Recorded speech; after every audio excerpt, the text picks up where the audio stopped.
2020 में होने वाले उपचुनाव को लेकर ताजा आंकड़े सामने आ चुके हैं। 14 राज्यों की करीब 65 सीटों पर उपचुनाव के लिए चुनाव आयोग ने ऐलान भी कर दिया है कि बिहार विधानसभा चुनाव के वक्त ही इन 65 सीटों पर उपचुनाव होने वाला है।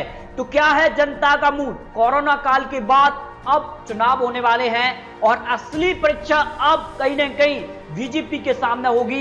इन 65 सीटों पर क्या होने वाला है? सटीक ओपिनियन पोल आ चुका है।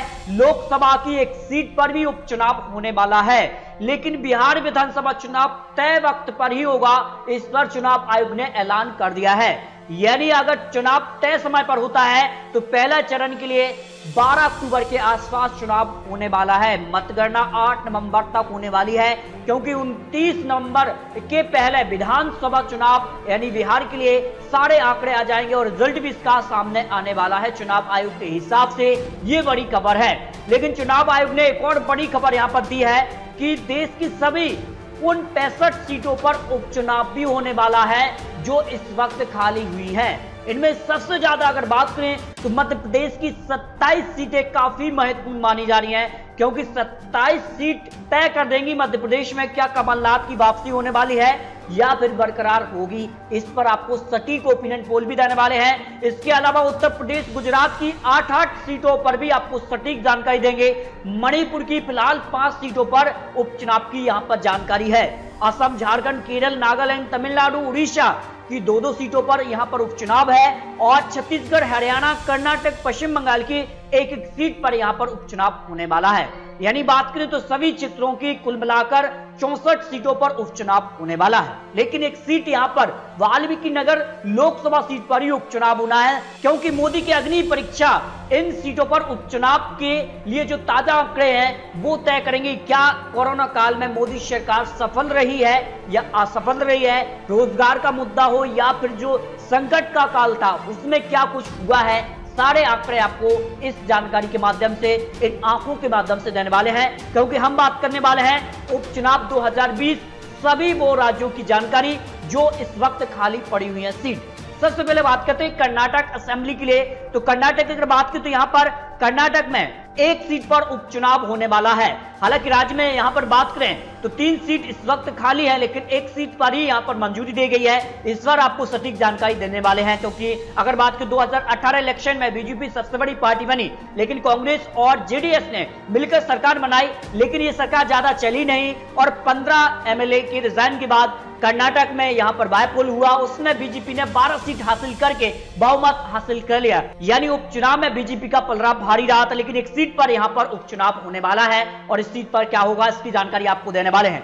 देखिए, झारखंड की विधानसभा सीट की बात की तो यहां पर भी 2 सीटें इस वक्त खाली है और चुनाव आयोग ने 2 सीटों के लिए जानकारी दी है। और उपचुनाव के लिए अगर बात की दुमका और बैरमो 2 विधानसभा सीट इस वक्त खाली है, तो दोनों सीटों के लिए ताजा ओपिनियन पोल भी आ चुका है। झारखंड की अगर बात की तो विधानसभा चुनाव 2019 का रिजल्ट था जो वो काफी चौंकाने वाला था और जेएमएम सबसे बड़ी पार्टी बनी, जहां बीजेपी को लग रहा था कि वो कहीं ना कहीं झारखंड में अपनी सरकार बचा लेंगे, वापसी करेंगे, लेकिन बीजेपी जो है दूसरे नंबर पर रही। जेएमएम ने सबसे ज्यादा 30 सीट हासिल की, यानी जेएमएम का पलड़ा भारी रहा है झारखंड के अंदर। लेकिन बीजेपी के लिए क्या कुछ होने वाला है इस पर देखिए, 2 सीटों पर उपचुनाव होने वाला है।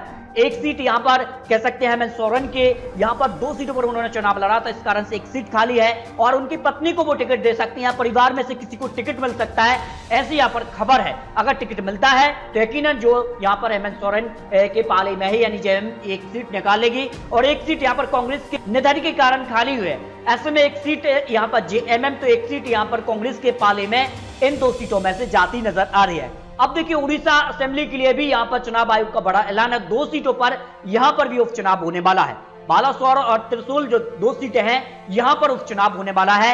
2019 विधानसभा चुनाव की बात करें तो बीजेपी से यहां पर मदन मोहन दत्त और यहां पर कह सकते हैं बीजेडी से यहां पर निधन के कारण दोनों सीट खाली हुई है और दोनों सीटों के लिए जो आंकड़े निकलकर सामने आ रहे हैं, यानी 1 सीट यहां पर बीजेडी और 1 सीट यहां पर बीजेपी निकालती नजर आ रही है इन 2 सीटों के लिए, उड़ीसा के लिए। अब बात कर लेते हैं गुजरात की 8 विधानसभा सीटों पर क्या कुछ आंकड़े हैं और यहां पर 8 सीटों पर चुनाव आयोग ने यहां पर गुजरात के लिए ऐलान कर दिया है। 8 सीटों पर गुजरात में उपचुनाव होने वाला है और उपचुनाव से पहले अगर कुछ आंकड़ों की बात करें तो भारतीय जनता पार्टी ने 99, तो यहां पर कांग्रेस ने 80 सीटें हासिल की। लेकिन कांग्रेस और बीजेपी में गुजरात में टक्कर देखने को मिली है, यानी आने वाला उपचुनाव काफी महत्वपूर्ण होने वाला है। लेकिन उपचुनाव के आंकड़ों की बात करें तो 8 सीट जो है कह सकते हैं कांग्रेस के एमएलए के रिजाइन के कारण खाली हुई हैं। 8 सीटों में से 5 सीट कांग्रेस के पाले में जाती नजर आ रही है उपचुनाव के दौरान, और 2 सीटें यहां पर बीजेपी के खाते में, और 1 सीट पर यहां पर कड़ी टक्कर देखने को मिलने वाली है। उत्तर प्रदेश में भी 8 विधानसभा सीटें इस वक्त खाली हैं और 8 सीटें काफी महत्वपूर्ण मानी जा रही हैं। 2022 का ऐसे सेमीफाइनल माना जा रहा है और ये काफी महत्वपूर्ण है क्योंकि बीजेपी और सपा ही 2 वो ऐसे दल हैं जो 2022 में आमने सामने होंगे और दोनों में ही यहां पर कड़ी टक्कर देखने को मिल रही है। और उपचुनाव में भी 8 सीटों पर दोनों पार्टियां आमने सामने होने वाली हैं। तो 2022 में क्या होगा, इस पर अपनी राय कमेंट बॉक्स में रख सकते हैं। देखिए, अगर बात करें 8 सीटों पर जो उपचुनाव होना है वो कौन कौन सी सीटें हैं। देखिए, टुंडला, बंगनमाऊ, स्वार, बुलंदशहर, मलनी, घाटमपुर, नौगांव, सादर और देवरिया, वो 8 सीटें हैं जहां पर उपचुनाव होने वाला है। और उपचुनाव से पहले अगर 2017 के आंकड़ों की बात करें तो बीजेपी ने किसी को सोचा नहीं था कि बीजेपी इतनी आगे निकल जाएगी। 324 सीटें बीजेपी उत्तर प्रदेश ने हासिल की। लेकिन 2022 में क्या होने वाला है, इस पर भी आपको कुछ आंकड़े देने वाले हैं। लेकिन उत्तर प्रदेश की 8 सीटों का ओपिनियन पोल क्या कहता है। देखिए, ओपिनियन पोल की बात करें तो 8 सीटों में से 6 सीट बीजेपी की खाली हुई हैं और 2 सीट यहां पर कह सकते हैं एसपी की खाली हुई हैं। और ओपिनियन पोल में बीजेपी को 1 सीट का नुकसान इस वक्त दिखाई दे रहा है और यहां पर एसपी 1 सीट यहां पर ज्यादा निकालती नजर आ रही है, यानी उपचुनाव में कहीं ना कहीं सपा यहां पर कुछ काम करने वाली है। अब बात करते हैं मणिपुर के लिए 5 विधानसभा सीटों पर उपचुनाव होने वाला है। लेकिन उपचुनाव से ज्यादा कुछ फर्क पड़ने वाला नहीं है क्योंकि अगर बात करें तो 60 यहां पर विधानसभा सीटें हैं और 31 सीटों पर पूर्ण बहुमत की सरकार आती है। क्या कुछ होने वाला है, हालांकि मणिपुर में ज्यादा सीटें खाली है लेकिन 5 सीटों पर ही उपचुनाव होने वाला है। इससे पहले अगर बात करें तो यहां पर कह सकते हैं कांग्रेस के पास इस वक्त 16 एमएलए हैं और 5 सीट वो जीत ली भी थे, तो 21 तक वो पहुंचते हैं, जबकि बहुमत 31 सीटों पर प्राप्त होता है। और बीजेपी अभी फिलहाल जो है संख्या बल कम है, इस कारण से 28 सीटों से वो इस वक्त विश्वास मत हासिल किया था, इस कारण सरकार में है। लेकिन आने वाले समय में मणिपुर में अगर सभी विधानसभा सीटों जो उपचुनाव के लिए खाली हो रही हैं उस पर चुनाव हो जाता है तो फिर कांग्रेस की यहां पर वापसी मणिपुर में हो सकती है। देखिए, हरियाणा की अगर बात करें तो 1 सीट पर यहां पर उपचुनाव होना है, बड़ौदा विधानसभा सीट पर उपचुनाव होने वाला है और इस सीट पर कांग्रेस का पलड़ा यहां पर भारी नजर आ रहा है और कांग्रेस का गढ़ रहा है सीट पर बड़ौदा विधानसभा सीट के लिए। उनके लिए जो नतीजे हैं और इससे पहले भी जो उन्होंने जीत हासिल की है 2009, 2014, 2019 में कांग्रेस का यहां पर पलड़ा भारी रहा है। इस कारण से यहां पर कांग्रेस यहां पर आसानी से बड़ौदा विधानसभा सीट निकालती नजर आ रही है। छत्तीसगढ़ की 1 सीट पर कांग्रेस जो है काफी महत्वपूर्ण स्थिति में मानी जा रही है और 1 सीट यहां पर आसानी से कांग्रेस छत्तीसगढ़ की भी निकालती नजर आ रही है ओपिनियन पोल के अनुसार। अब बात करते हैं मध्य प्रदेश के लिए सबसे ज्यादा और सबसे बड़ा यहां पर चुनाव माना जा रहा है, क्योंकि अगर बात करें तो मध्य प्रदेश में जिस प्रकार का हालात बना था और मध्य प्रदेश में 25 विधायक जो है कांग्रेस से निकलकर बीजेपी में चले गए, इस कारण से जो है मध्य प्रदेश में कमलनाथ सरकार अल्पमत में आई। लेकिन अब मध्य प्रदेश में एक बार फिर से कमलनाथ दावा कर रहे हैं कि वो सरकार में वापसी करने वाले हैं। तो क्या कुछ होने वाला है, क्या जनता एक बार फिर से 2018 की तरह कमलनाथ को 27 में से 27 सीट अगर देते हैं तो फिर कमलनाथ की वापसी होने वाली है आंकड़ों के हिसाब से। लेकिन कमलनाथ के लिए राह बिल्कुल आसान नहीं है क्योंकि 27 में से 27 यानी बीजेपी का क्लीन स्वीप करना आसान नहीं होगा, क्योंकि ज्योतिरादित्य सिंधिया चंबल का गढ़ माने जाते हैं और ग्वालियर चंबल में उनकी काफी महत्वपूर्ण पकड़ है। अगर वो कुछ ना कुछ कर देते हैं और बीजेपी सिर्फ 9 सीट हासिल कर लेती है तो आसानी से बीजेपी उपचुनाव में मध्य प्रदेश में बरकरार रहेगी। लेकिन मध्य प्रदेश उपचुनाव पर भी सर्वे आया। उपचुनाव के लिए कांग्रेस ने जो सर्वे कराया था जिसमें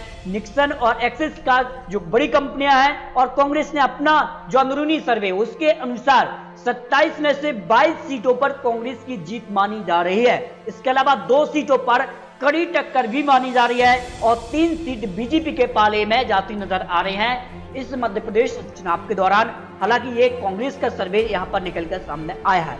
इसके अलावा अगर बात करें तो मध्य प्रदेश के अलावा यहां पर बात करें तो कुछ अन्य राज्यों पर भी उपचुनाव होने वाले हैं, जिनमें अगर बात करें तो असम, केरल, नागालैंड, तमिलनाडु और यहां पर कह सकते हैं कि 1 सीट वाल्मीकि नगर लोकसभा सीट पर भी उपचुनाव होने वाले हैं।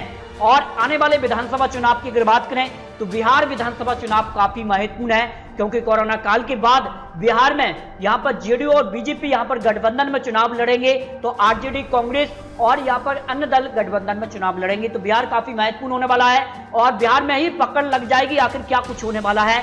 पश्चिम बंगाल भी काफी महत्वपूर्ण चुनाव होगा बीजेपी के लिए, क्योंकि लोकसभा में बीजेपी ने अच्छी खासी सीटें हासिल की थी, लेकिन विधानसभा में क्या होने वाला है, क्या बीजेपी पहली बार जीत हासिल कर पाएगी पश्चिम बंगाल पर। असम, गुजरात, यूपी काफी महत्वपूर्ण है 2022 में, क्योंकि राम मंदिर मुद्दा हो या फिर 3 तलाक का मुद्दा हो, कई ऐसे मुद्दे रहे हैं एनआरसी को लेकर। इन सारे बड़े राज्यों के ओपिनियन पोल और सटीक विश्लेषण पाने के लिए अभी आप हमसे जुड़ने के लिए चैनल को सब्सक्राइब कर लीजिए, ताकि आने वाली जानकारी का नोटिफिकेशन आपको टाइम मिलता रहे। तो दोस्तों मिलते हैं और नई सटीक जानकारी के साथ, तब तक के लिए जय हिंद, जय भारत।